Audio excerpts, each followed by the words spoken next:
Now, with their clever lyrics and disco beats, the Pet Shop Boys were part of the electronic pop revolution of the 1980s, and for almost 20 years they've blazed a trail across the charts here in the UK and in the United States, with numerous collaborations and even a West End musical. Now, those the duo who turned their attentions to film. They've written a new score for the classic Russian drama Battleship. Potemkin. Thank you. The results of which remain under wraps until the free open-air screening in Trafalgar Square in London this Sunday. We'll talk to the singer Neil Tennant in a moment. First, let's remind ourselves of the film with its original music.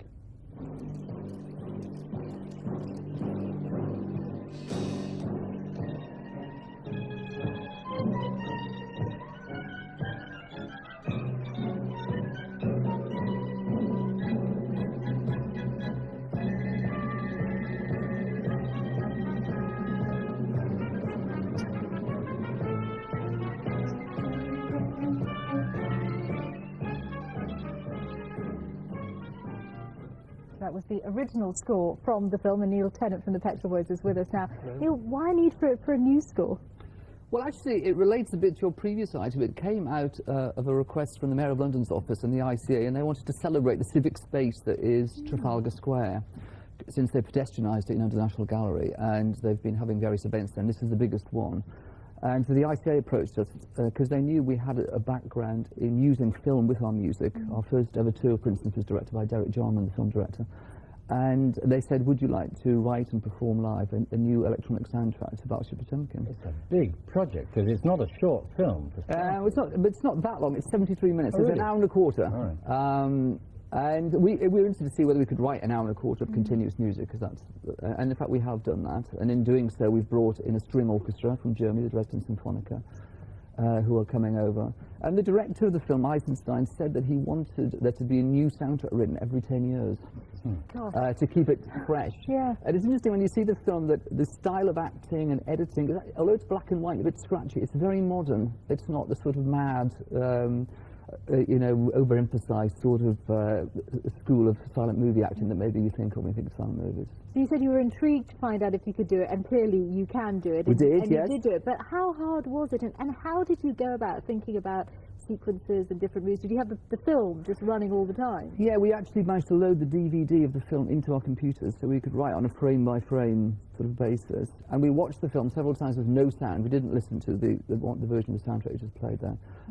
So we came to it completely open-minded. And also we liked the idea we were going to take something made in the 1920s and put contemporary electronic music to it. And it's interesting because it changes the way you see a film. Again, it brings out the modernist qualities of the film, I think. We were looking at that sequence, the very famous sequence of the pram going down the stairs, and you're watching all the time to see what's going to happen to it when it reaches the bottom. I was wondering how you approach that particular sequence. Well, in the soundtrack we've written, there are two songs, and this is the second song. And also we were thinking about, we were in Trafalgar Square, and Trafalgar Square is a place where traditionally in London we have political meetings, where the poll tax riots were, where the anti-war demonstrations were. And so the lyrics of the song really are it's like someone giving an anti-war speech. And it's very, very heavy, beautiful music in the background.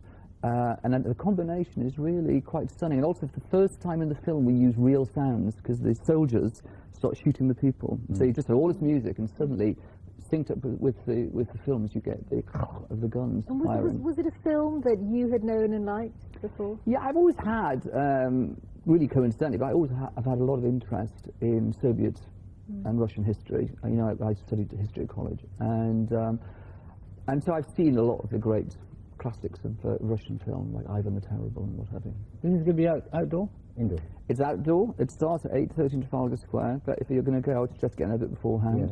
Yeah. I'm a bit worried. What are you going to do if it rains? If it rains, we are covered, because when you've got an orchestra playing, their instruments can't get wet. Yeah. And the audience will get wet. We're hoping that's not going to happen. Got things the right way round. So if you go take your brolly, is what you're saying? Yeah, or maybe a raincoat. But I think, you know, we'll fingers crossed. I think it's really exciting that in London you've got an event where you can just turn up and you're going to see the premiere, the new work. It's also staged by a fantastic theatre director called Simon McBurney. You know, I think it's a completely unique event. Great. Well, Neil Tennant, thanks very much. Thank you. Look forward to it. Fingers crossed for that weather. Yeah, absolutely. And for those of you who can't get to Trafalgar Square this Sunday, you can see Battleship Potemkin in its original form on BBC4 on Saturday, the 18th of September at 10:40 in the evening. The last thing I'm going to say is, aren't you impressed with how Russian pronunciation Well, actually, it's pronounced Potemkin. Ah, no, not in the sure. Russian. In the Russian, it's pronounced Potemkin. She's a fluent Russian speaker. Well, we'll debate that another day. Thanks, Neil. Oh, Lord, I'm going to get it in the neck afterwards. Quick, the weather from Carol Kirkwood.